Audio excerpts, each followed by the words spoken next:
Assalamualaikum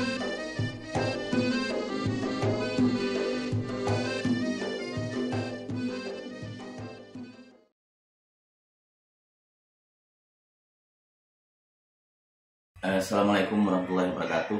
Waalaikumsalam warahmatullahi wabarakatuh. Baiklah, salam guru hebat dimanapun berada.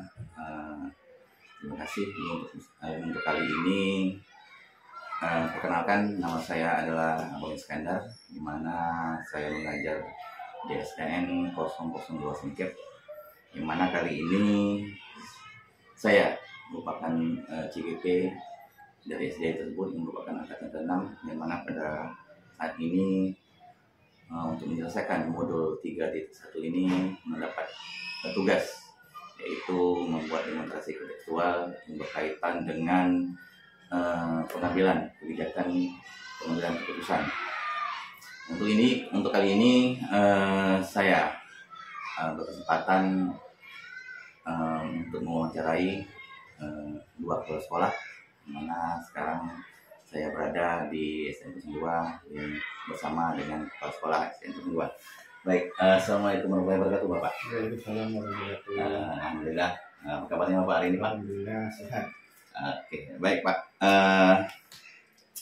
Begini Bapak, saya mohon waktunya sejenak untuk memberi beberapa pertanyaan yang terkait dengan kebijakan maupun keputusan Bapak dalam menghadapi berbagai kasus tentunya.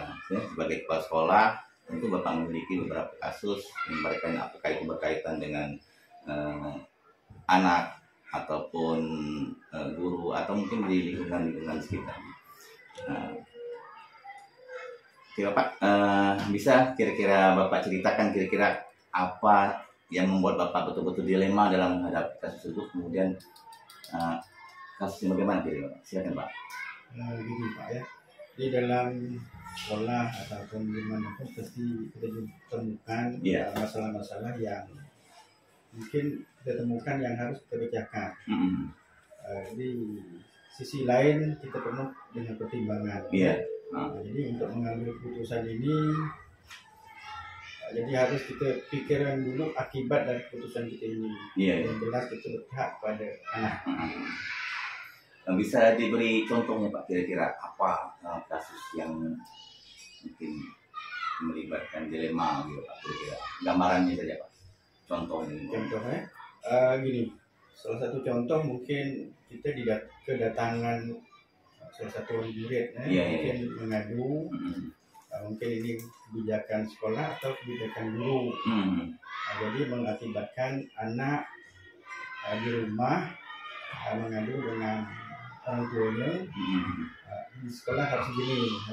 Artinya mereka datang ke sekolah mohon penjelasan. Jadi kebijakan kita selaku kepala sekolah mungkin kita tak ambil langsung, mungkin kita harus menyelidiki dulu apa betul ini. Jadi kalau memang ini betul, berarti ini masalah kita yang harus kita pecahkan. Jadi ini berkaitan dengan ide. Jadi dengan guru mungkin dipanggil dulu apa masalahnya, kenapa sampai terjadi. Artinya ketika mendapat informasi dari luar terkait dengan permasalahan yang mungkin diambil dari seorang guru gitu, yang mungkin Bapak mendengar berita itu, jadi langkah yang pertama Bapak ambil itu yang pertama adalah melakukan koordinasi dulu dengan guru tersebut, apa benar dengan berita yang telah disampaikan. Jadi dari kasus ini Pak, jadi kan ada kadang-kadang kita nih seperti ada dilema etikanya, kemudian ada dilema etika, kemudian kehidupan moral, di mana dilema etika ini mengharuskan kita dalam suatu dilema mau sebenarnya yang sebelah pihak ini benar, sebelah pihak ini benar, kemudian ada tidak Pak ini seperti itu Pak, mau melakukan ini betul, tapi macam mana itu? Pernah kita dihadapkan seperti itu, ya. Di sisi lain kita menganggap satuan kita, personal kita, guru kita ya. Yang jelas wali murid sebenarnya satuan kita juga. Jadi kebijakan-kebijakan yang nak kita ambil memang harus hati-hati.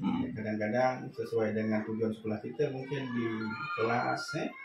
Nah, jadi kita memang harus berpihak pada guru kita, ya, sesuai dengan kehendak kemampuan anak. Apakah ada yang terkait dengan bujukan moral? Artinya antara ada di situ ada jenis atau ada pelanggaran itu, pelanggaran hukum. Ada tidak kasus seperti itu? Baik umpamanya di siswanya atau di gurunya. Ke siswa, kalau ke siswa pernah kita temukan seperti mungkin guru ini menerapkan kedisiplinan, ya. Mereka terpancing dengan emosi, berkaitan dengan hukuman, ya, sehingga mereka mungkin terlepas emosi, mungkin mencubit, jadi berbekas. Akhirnya kembali ke orang tua rumah. Ada orang gitu ya. Jadi kembali lagi ke sekolah. Jadi hal ini tentunya kalau kita biarkan mungkin akan berkelanjutan. Mungkin ke anak lain lagi. Jadi yang bersangkutan, guru yang bersangkutan kita panggil, minta penjelasan. Setelah dapat penjelasan kita kasihkan penjelasan bahwa itu tak boleh. Yang jelas anak itu harus nyaman di sekolah, nyaman, senang belajar, enak gitu. Dia bebas dengan kita. Berarti kalau sudah begini berarti anak itu tertekan, tak bebas dengan kita. Akhirnya dia mengadu dengan orang tua. Akhirnya timbul sekolah itu tak kondusif. Jadi kemudian juga dengan guru yang bersangkutan. Oke, jadi dapat saya simpulkan ketika terjadi kasus atau permasalahan seperti itu, lebih baik dipecahkan di dalam lingkungan sekolah dulu, Pak. Jangan sampai keluar gitu, baik itu di lima etikanya atau di lima kata rujukan moral tadi, ya. Baik, terima kasih Bapak atas penjelasannya. Memang ini merupakan suatu pembelajaran bagi kami, khususnya kami dari kaum muda. Mungkin yang kedepannya mungkin bagaimana, apakah nanti. Jadi itulah makanya gunanya kami disuruh untuk mewawancarai ini, cari pengalaman-pengalaman baru terkait dengan pengambilan keputusan untuk kebijakan. Baik Bapak, terima kasih atas waktu yang telah diberikan. Sehat selalu Bapak. Amin. Ya, amin. Terima kasih. Assalamualaikum warahmatullahi wabarakatuh.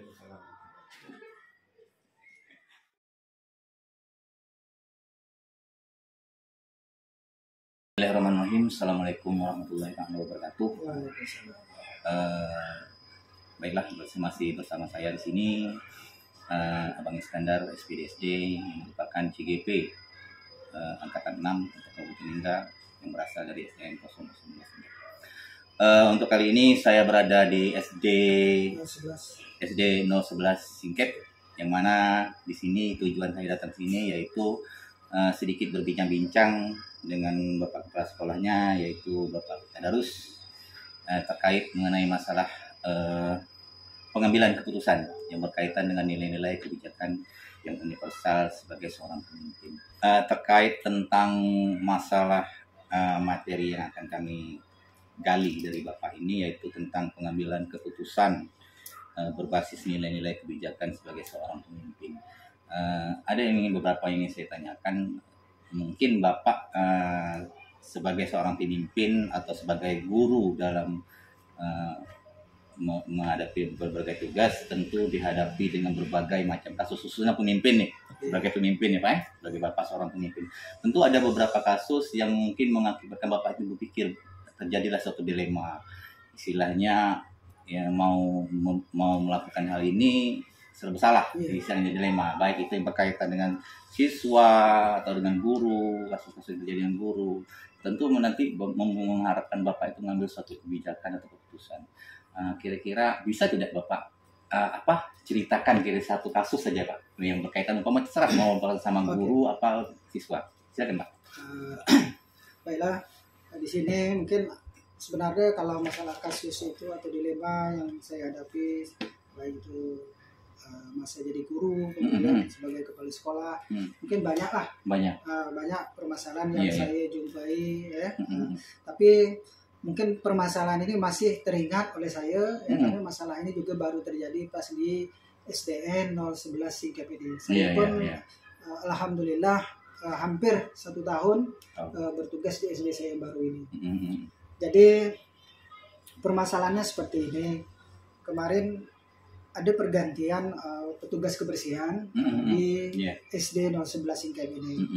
Ada pergantian, kemudian saya pun istilahnya bukan mencari pengganti, tetapi petugas kebersihan yang pertama, yang awal itu yang membawa untuk merekom istilahnya merekom untuk menggantikan di posisi dia. Karena kawan-kawan juga kemarin tuh istilahnya kami di awalnya istilahnya menerima lah, melihat latar belakang dan situasi dan kondisi ekonomi yang dihadapi dia ya. Di dalam perjalanannya bertugas di SD 011 ini, jadi kami istilahnya menerima lah dia, kemudian saya pun manggil dia bahwa apa tugas dia, apa fungsi dia di sekolah ini, ya saya jelaskanlah mulai dari A, B sampai segini. Kemudian memang pekerjaan itu karena dia kan istilahnya masih muda, jadi mungkin perlu bimbingan, perlu petunjuk, ya. Jadi yang namanya anak muda umur kan sekitar 20 tahun baru. Jadi istilahnya dia tidak bisa kita itu membiarkan dia itu untuk bekerja sendiri. Ya, bekerja sendiri berbeda dengan kita yang sudah berkeluarga, mungkin sudah matang, dia sudah tahu apa yang harus kita kerjakan. Nah, ini kan dia belum begitu paham. Jadi di sini sebenarnya peran kita, saya sebagai kepala sekolah, guru-guru di sini untuk memberikan tunjuk ajar kepada dia. Tetapi di sini mungkin kami juga mungkin lalai, ada sedikit kelalaian dalam hal ini. Kemudian perhatian juga mungkin agak kurang. Kemudian saya juga tak tahu, mungkin ada faktor-faktor lain dari dalam diri dia. Tapi saya merasakan bahwa ini adalah sebuah faktor dorongan yang dia itu membutuhkan sesuatu gitu. Yang dia membutuhkan sesuatu. Jadi pada suatu saat kami kehilangan barang-barang di sekolah. Yaitu berupa televisi, kemudian rice cooker. Kalau saya tak salah itu ada sekitar 9.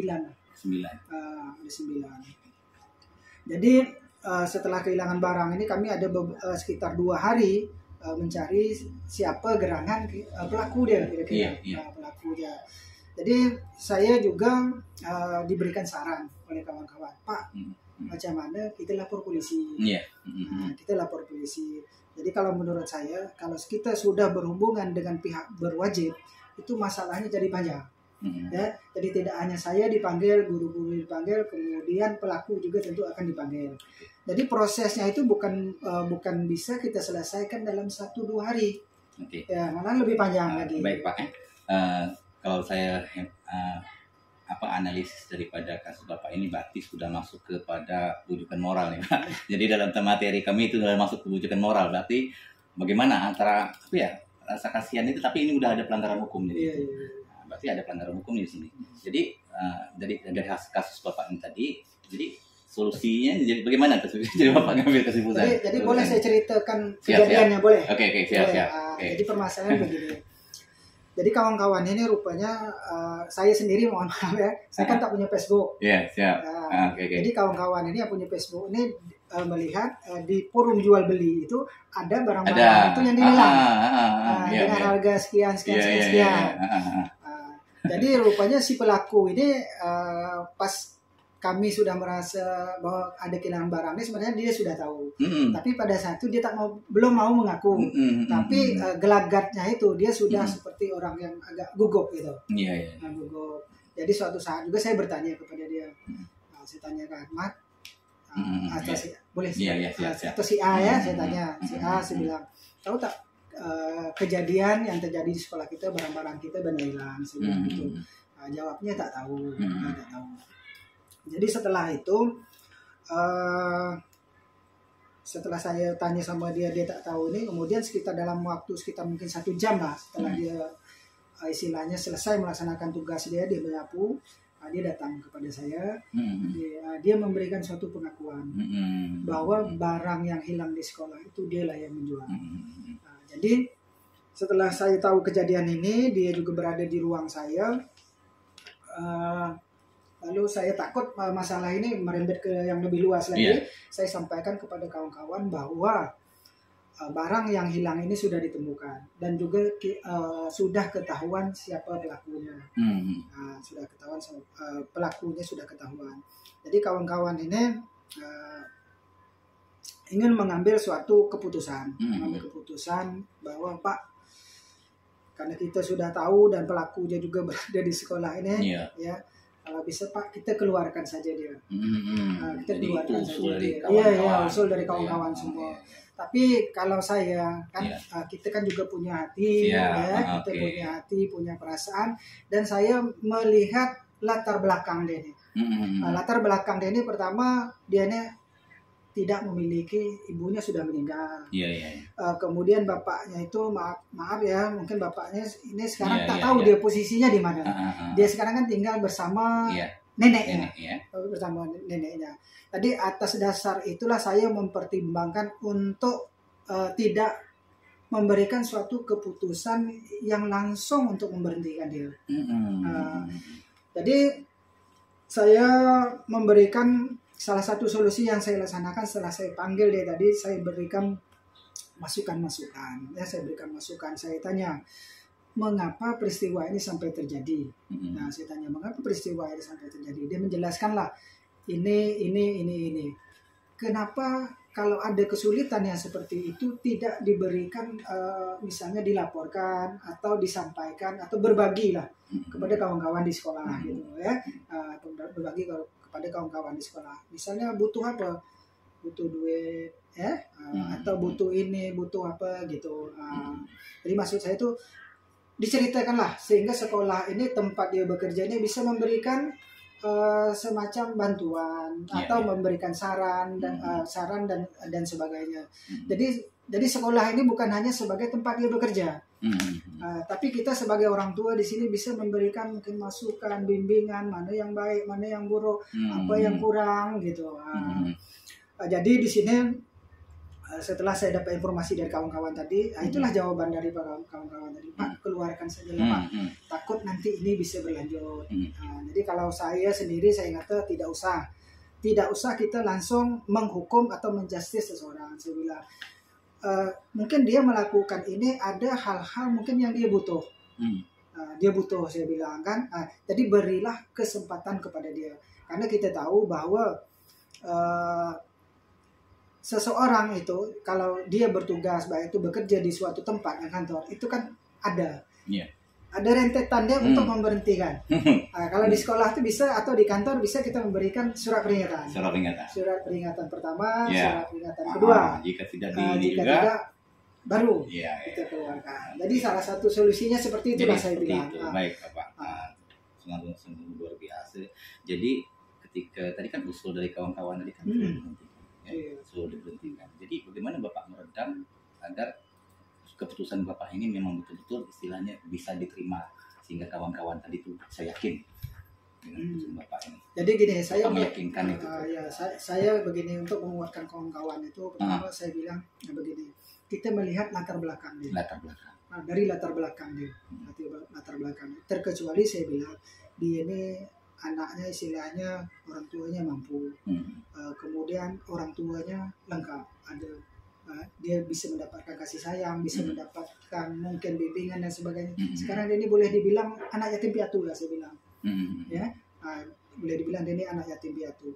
Tapi pun setelah kita bertanya kepada dia, saya bilang duit yang digunakan dia ini bukan untuk apa-apa, saya bilang mungkin hanya untuk beli kebutuhan, untuk kebutuhan hidup gitu. Terkecuali saya bilang dia menjual barang-barang ini digunakan dia untuk poya-poya, untuk poya-poya. Jadi saya bilang berilah, saya kata berilah kesempatan dan saya akan memberikan suatu bimbingan kepada dia, akan memberikan saran, masukan dan mengingatkan dia, sering mengingatkan dia, saya bilang. Sangat mantap sekali Pak. Memang dari materi yang kami pelajari itu memang dalam suatu mengambil keputusan itu tiga pilar yang harus kita perhatikan. Pertama, paling tidak berpihak kepada anak itu ya, terus untuk yang masalah dilema etika. Kemudian juga harus ada nilai-nilai kebajikan.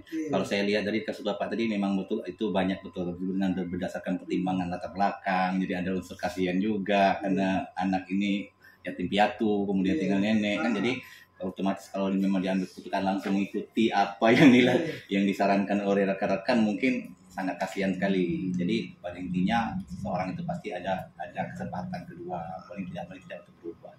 Kemudian gini ya, boleh saya tambah. Ya. Kemudian kita yang harus kita ingat di sekolah ini, baik itu ada permasalahan dengan wali murid dan sebagainya, bahwa sekolah ini bukan lembaga peradilan. Betul nggak? Iya, betul. Bukan lembaga peradilan kita untuk mencari siapa yang salah, siapa yang benar. Tapi gunanya adalah kita untuk menyelesaikan suatu permasalahan. Kemudian itu yang tadi yang di awal saya sampaikan, di mana permasalahan itu, contoh misalnya si A, orang tuanya misalnya si B. Jadi permasalahan ini kita hanya berhadapan anak dengan wali muridnya, dengan orang tuanya. Jadi bukan dengan pihak-pihak lain. Jadi kalau model saya, prinsip saya tidak akan berurusan dengan pihak, misalnya pihak ketiga lah.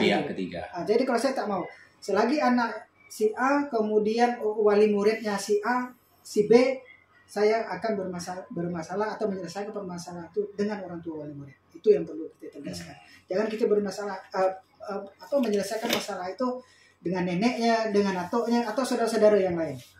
Karena tanggung jawab orang tuanya di sekolah. Iya betul sekali, mantap sekali Pak. Memang luar biasa sebagai seorang pemimpin ini memang harus bijaksana. Artinya dari materi yang kami pelajari itu Pak ada 4 paradigma ketika kita menghadapi dilema itu kan. Ada kadang-kadang itu dilemanya individu lawan kelompok. Kemudian ada rasa keadilan lawan kasihan tadi, kemudian kebenaran lawan kesetiaan, kemudian jangka pendek lawan jangka panjang. Baik Bapak, mungkin dari kasus yang tadi ini kasus tadi ini berarti kan maksudnya ke tadi kedudukan moral. Mungkin ada tidak dilema lain berkaitan dengan murid, Pak? Kasus murid bisa diberikan. Begini, kemarin pas sekitar 3 bulan, sekitar 4 bulan atau 5 bulan saya berada di sini. Ini kasusnya ini antara berhadapan dengan wali murid pula. Wali murid, ya. Jadi kita maklumi bahwa anak itu ya walaupun dia di sekolah, tapi dunianya kan dunia bermain. Jadi dia bermain-main sama kawannya itu mungkin tanpa mungkin sepengetahuan guru, istilahnya main lempar-lempar batu. Jadi tanpa disadari pas mengenai kepala dari temannya, jadi luka.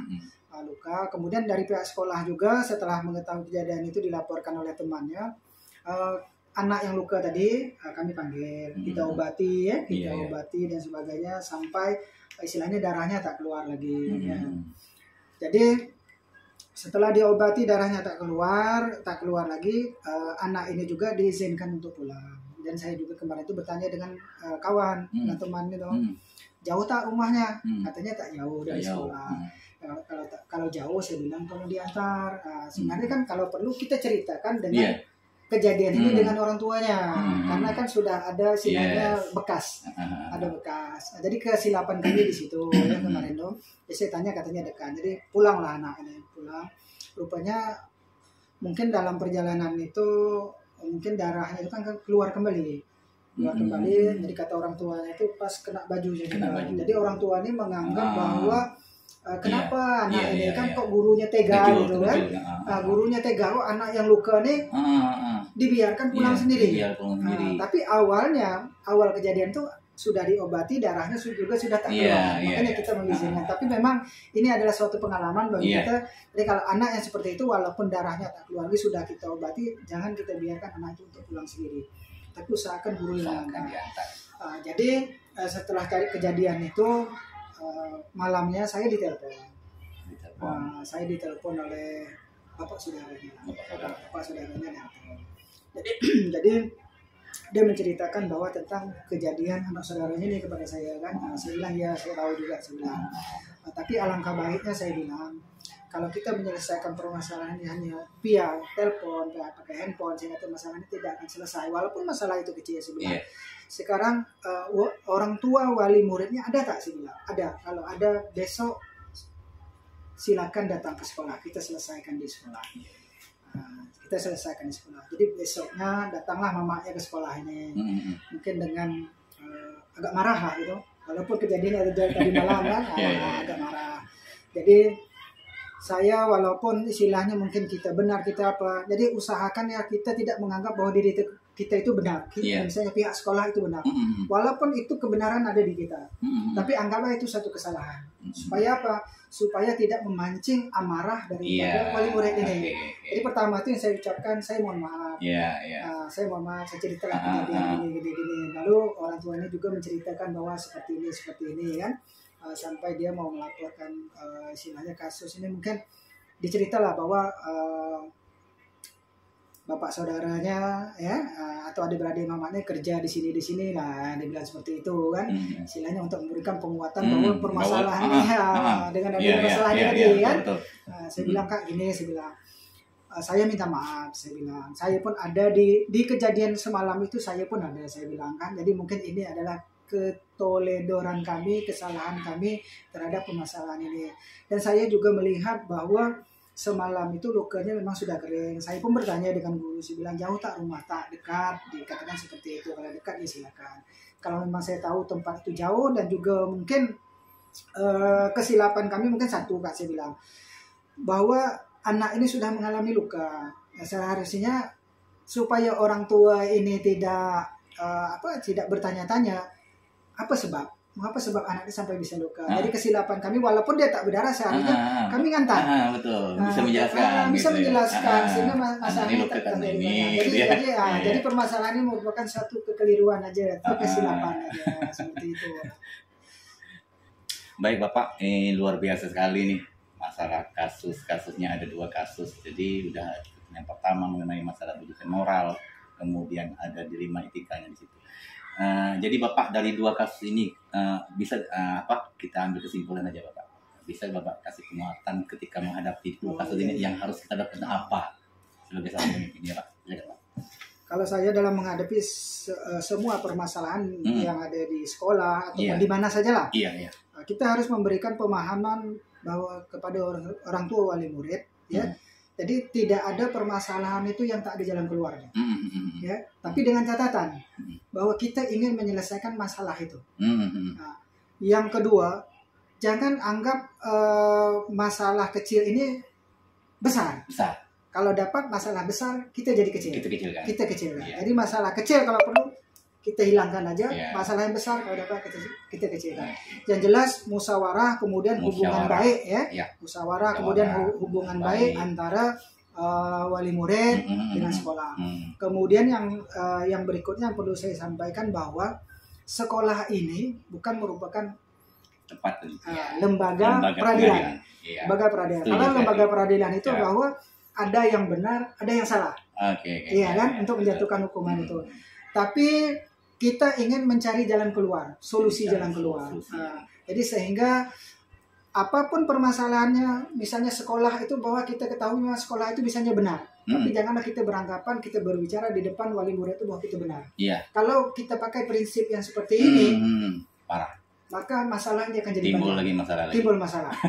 Jadi tetap harus mengalah. Iya, harus mengalah. Karena orang tua ini dia pasti akan emosi. Jadi kita istilahnya menghadapi orang tua ini harus dengan sabar, dengan tadi istilahnya prinsip mengalah.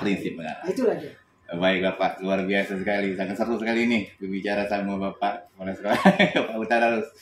Oke Pak, terima kasih sekali. Kayaknya memang luar biasa dari sebagai seorang pemimpin ini memang tadi berbagai macam masalah yang harus kita hadapi, yang kemudian kita harus mengutamakan. Paling tidak tadi saya simpulkan tadi itu memang dengan berbagai macam pertimbangan, khususnya kalau kasihan tadi lihat dari sisi macam mana. Oke Pak, saya rasa terima kasih sekali. Luar biasa obrolan ini. Saya rasa demikian saja. Terima kasih banyak waktu yang telah diberikan. Saya akhiri saja pembicaraan wawancara saya dengan Bapak Utararus ini. Assalamualaikum warahmatullahi wabarakatuh. Waalaikumsalam. Terima kasih Pak.